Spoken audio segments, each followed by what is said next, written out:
ചിന്തയുണ്ടാകേണ്ടത് നീ അള്ളാഹുവിന്റെ മുമ്പിലാണ്, അള്ളാഹുവിനെ കണ്ടുകൊണ്ടിരിക്കുകയാണ് എന്ന നിലയിൽ നീ ആരാധിക്കണം. അവിടെ പ്രിയമുള്ളവരെ, നമ്മുടെ നഫ്സിന് തസ്കിയത്ത്, സംസ്കരണം ഉണ്ടായിത്തീരും. സഹോദരന്മാരെ, ഈ തസ്കിയത്ത് കിട്ടാൻ നമ്മൾ എന്താ ചെയ്യേണ്ടത്? നമ്മളെപ്പോഴും പറയലുണ്ട്, നമ്മളൊക്കെ ആഗ്രഹിക്കുന്നുണ്ട് ഒന്ന് നന്നാവണം. നമ്മുടെ നാടൻ ഭാഷയിൽ പറയുന്നത് അങ്ങനെയാണ്, ഒന്ന് നന്നാവണം. ഈ റമളാൻ വരുമ്പോൾ ഒന്ന് നന്നാവണം, ഈ റമളാനോടുകൂടി ഒന്ന് നന്നായി തീരണം. ഈ ആഗ്രഹമില്ലാത്ത മനുഷ്യന്മാരൊന്നും ഉണ്ടാവില്ല. എങ്ങനെ നമ്മൾ നന്നാവണം? എങ്ങനെ നമുക്ക് നന്നാകാൻ സാധിക്കും?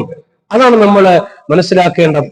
ഒന്നാമതായി, നമുക്ക് ഈ തസ്കിയത്ത് കിട്ടാൻ, നന്നായി തീരാൻ നമ്മൾ ചെയ്യേണ്ടത് പ്രാർത്ഥനയാണ്. നിരന്തരമായി പടച്ച റബ്ബിനോട് പ്രാർത്ഥിച്ചുകൊണ്ടിരിക്കണം. മഹാനായ റസൂലുള്ളാഹി സ്വല്ലല്ലാഹു അലൈഹി വസല്ലം പറഞ്ഞു, ലൈസ ശൈഉൻ അക്രമ അലല്ലാഹി തആല മിന ദുആ. അല്ലാഹുവിന്റെ അടുക്കൽ പ്രാർത്ഥനയേക്കാൾ ഏറ്റവും ആദരണീയമായ മറ്റൊന്നുമില്ല എന്നാണ്. പടച്ചവനോട് പ്രാർത്ഥിക്കണം, താണുകേണ്. പ്രാർത്ഥനയ്ക്ക് പിശുക്ക് കാണിക്കണ്ട. എന്താണ് പ്രാർത്ഥിച്ചത് കൊണ്ട് എന്തെങ്കിലും നഷ്ടം വരാനുണ്ടോ?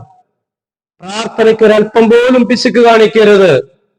ഏതൊക്കെ സമയങ്ങളിൽ പടച്ച റബ്ബ് ഉത്തരം നൽകുമെന്ന് പറഞ്ഞിട്ടുണ്ടോ ആ സമയങ്ങളൊക്കെ നമ്മൾ ശ്രദ്ധിക്കണം.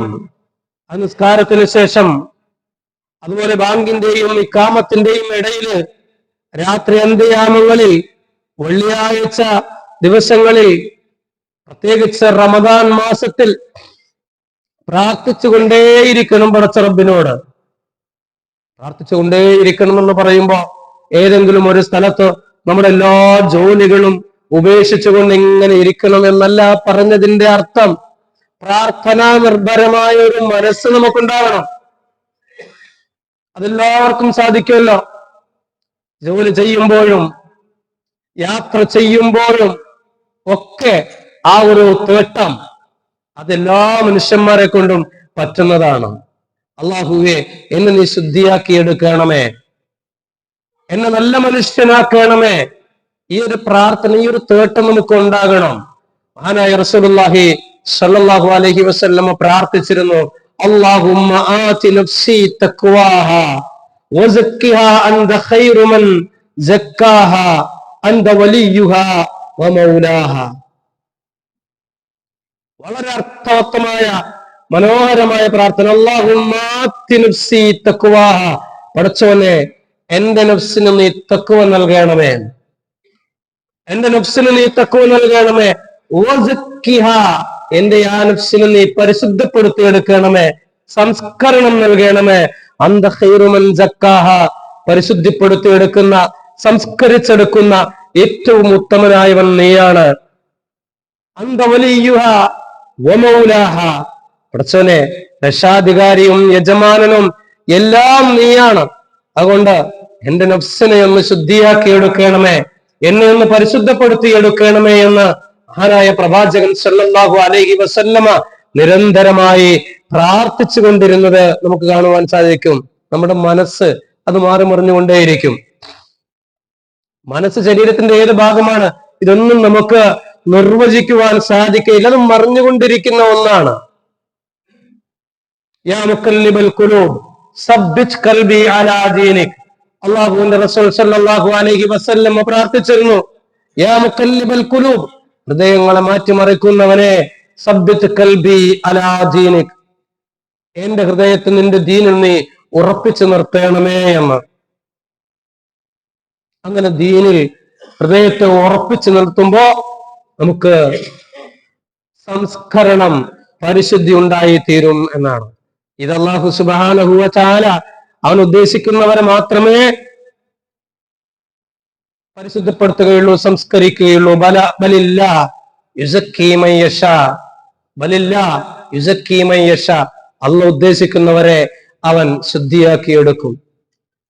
വലൗലാ ഫദ്ലുല്ലാഹി അലൈക്കും വറഹ്മതുഹു മാ സക്കാ മിൻകും മിൻ അഹദിൻ അബദാ വലകിൻ അല്ലാഹ യുസക്കി മൻ യശാ. അല്ലാഹുവിന്റെ ഔദാര്യം, വറഹ്മതുഹു, അല്ലാഹുവിന്റെ കാരുണ്യം, ഇതില്ലായിരുന്നെങ്കിൽ മാ സക്കാ മിൻകും മിൻ അഹദിൻ അബദാ, നിങ്ങളിൽ ഒരാളും ഒരിക്കലും പരിശുദ്ധരാവൂല. ഒരാളും ഒരിക്കലും പരിശുദ്ധരാവുകയില്ല. മറിച്ച് അള്ളാഹ് അവൻ ഉദ്ദേശിക്കുന്നവരെ പരിശുദ്ധപ്പെടുത്തിയെടുക്കുന്നു എന്നാണ്. ആ പരിശുദ്ധി ലഭിക്കാൻ അതിൽപ്പെട്ടാൽ നമ്മൾ ഒന്നാമതായിട്ട് പടച്ചവനോട് പ്രാർത്ഥിക്കുക, അള്ളാഹു എന്നെ ഒന്ന് നന്നാക്കണേ, എന്റെ ഹൃദയത്തെ നീ നന്നാക്കി എടുക്കണമേ, എന്റെ നഫ്സിനെ നീ ഒന്ന് നന്നാക്കി എടുക്കണമേ. കാരണം ആ നഫ്സിനെ പരിശുദ്ധപ്പെടുത്തിയവൻ മാത്രമേ വിജയിക്കുകയുള്ളൂ എന്ന് വിശുദ്ധ ഖുർആൻ തന്നെയാണ് നമ്മെ ഓർമ്മപ്പെടുത്തുന്നത്. രണ്ടാമതായി വിശുദ്ധ ഖുർആനാണ്. ആത്മാവിനെ സംസ്കരിക്കാനുള്ള ഏറ്റവും വലിയ മാർഗം ഖുർആനാണ്. ആ ഖുർആൻ അതാണ് ആത്മസംസ്കരണത്തിന്റെ ഗ്രന്ഥം. ആത്മസംസ്കരണത്തിന്റെ ഉറവിടവും ഖുർആനാണ്. ആത്മസംസ്കരണത്തിന്റെ സ്രോതസ് വിശുദ്ധ ഖുർആനാണ്. ആത്മസംസ്കരണത്തിന്റെ പ്രഭവ കേന്ദ്രം വിശുദ്ധ ഖുർആനാണ്. ആ ഖുർആനിലേക്ക് മടങ്ങാൻ നമ്മൾ തയ്യാറാവണം. ആ ഖുർആനിലേക്ക് മടങ്ങിയാൽ അവിടെ നമുക്ക് ആത്മസംസ്കരണം ലഭിക്കും. അതിന് ഒരുപാട് ഉദാഹരണങ്ങള്, ചരിത്രങ്ങൾ നമ്മുടെ മുന്നിലുണ്ട്. ആ ചരിത്രങ്ങളൊക്കെ എത്ര കാലമായിട്ട് നമ്മൾ കേൾക്കുന്നതാ. ഉമർ ഇസ്ലാം സ്വീകരിച്ചതിനെ സംബന്ധിച്ച് നാം വാചാലരാകാറുണ്ട്. ഉമർ ഇസ്ലാം സ്വീകരിച്ചത്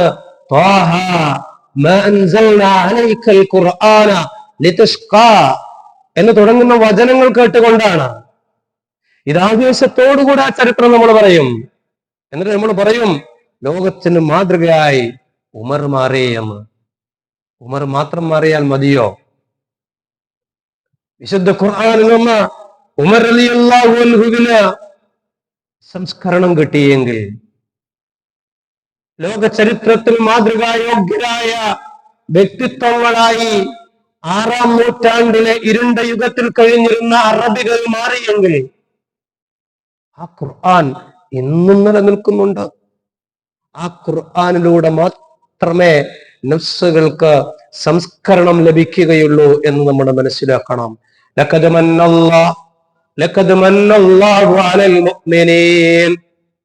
മുഅ്മിനീങ്ങൾക്ക്, സത്യവിശ്വാസികൾക്ക് അള്ളാഹു അനുഗ്രഹം ചെയ്തിരിക്കുകയാണ്. എങ്ങനെ?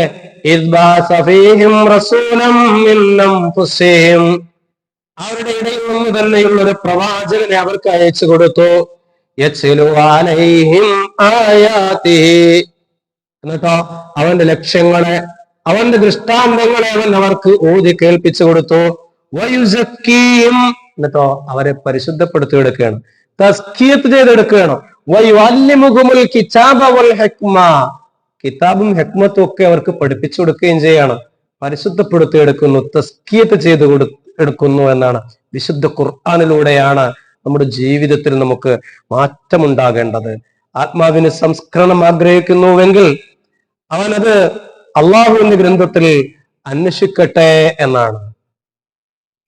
അള്ളാഹുവിന്റെ ഗ്രന്ഥത്തിൽ അന്വേഷിച്ചു കൊള്ളട്ടെ, എങ്കിൽ നമ്മുടെ ആത്മാവിന് നമുക്ക് സംസ്കരണം ലഭിക്കും എന്നതാണ്. അല്ലദീന ആതൈനാഹുമുൽ കിതാബ യത്ലൂനഹു ഹഖ്ക തിലാവതിഹി ഉലൈക യുഅ്മിനൂന ബിഹി. വിശുദ്ധ ഖുർആനിലൂടെ പറഞ്ഞു, അല്ലദീന ആതൈനാഹുമുൽ കിതാബ, വേദഗ്രന്ഥം ലഭിച്ചവരാണ് അവർ. യത്ലൂനഹു ഹഖ്ക തിലാവതിഹി, അവർ അതിനെ പാരായണം ചെയ്യേണ്ട രീതിയിൽ പാരായണം ചെയ്യുന്നു. ഉലൈക യുഅ്മിനൂന ബിഹി, അവരാണ് അതിൽ വിശ്വസിക്കുന്നത്. അവർ ഈമാൻ ഉള്ളവരാണ്. എങ്ങനെ? ഖുർആൻ യഥാർത്ഥ നിലയിൽ പാരായണം ചെയ്യുന്നവർ. ഖുർആൻ യഥാർത്ഥ നിലയിൽ പാരായണം ചെയ്താൽ അവന് തസ്കിയത്ത് കിട്ടും. റമളാനിന്റെ മുന്നോടിയായിട്ടാണല്ലോ നമ്മളിത് പറയുന്നത്. നമ്മുടെ മനസ്സുകളെ, നമ്മുടെ ആത്മാവിനെ നമ്മൾ സംസ്കരിച്ചെടുക്കണം, നന്നാക്കി എടുക്കണം എന്നത് വിശുദ്ധ ഖുർആൻ അവതരിച്ച മാസമാണ്. നമ്മൾ ഏറ്റവും അധികം ഖുർആൻ പാരായണം ചെയ്യുന്ന സമയവും ഈ വിശുദ്ധ റമദാൻ തന്നെയാണ്. പക്ഷെ ആ പാരായണത്തിലൂടെ നമുക്ക് തസ്കിയത്ത്, സംസ്കരണം അത് കിട്ടുന്നുണ്ടോ ഇല്ലേ എന്ന് നമ്മൾ ആലോചിക്കണം. ഇവിടെ ഈ വിശുദ്ധ ഖുർആന്റെ വാചകം ഹഖ്ക തിലാവതിഹി എന്നത് തഫ്സീറിന്റെ പണ്ഡിതന്മാർ വളരെ വ്യക്തമായി അതിനെ വിശദീകരിക്കുന്നുണ്ട്. ഹഖ്ക തിലാവതിഹി എന്ന് പറഞ്ഞാൽ അതിന്റെ അർത്ഥം അറിഞ്ഞ്, ആശയം മനസ്സിലാക്കി പാരായണം ചെയ്യുക എന്നതാണ്. അപ്പോഴല്ലേ ഖുർആൻ മനസ്സിലാവുകയുള്ളൂ. ആശയം മനസ്സിലാക്കണം. ആശയം മനസ്സിലാക്കാതെ പാരായണം ചെയ്തത് കൊണ്ട് തസ്കിയത്ത് കിട്ടൂലല്ലോ, അതിനുള്ള സന്ദേശം നമുക്ക് മനസ്സിലാക്കാൻ സാധിക്കുകയില്ലല്ലോ. അള്ളാഹ് വിധിച്ചതല്ലാതെ ഒന്നും ലഭിക്കുകയില്ല എന്ന് വിശുദ്ധ ഖുർആനിൽ ഒരു വാചകമുണ്ട് എങ്കിൽ അത് നമുക്ക് മനസ്സിലാകണ്ടേ.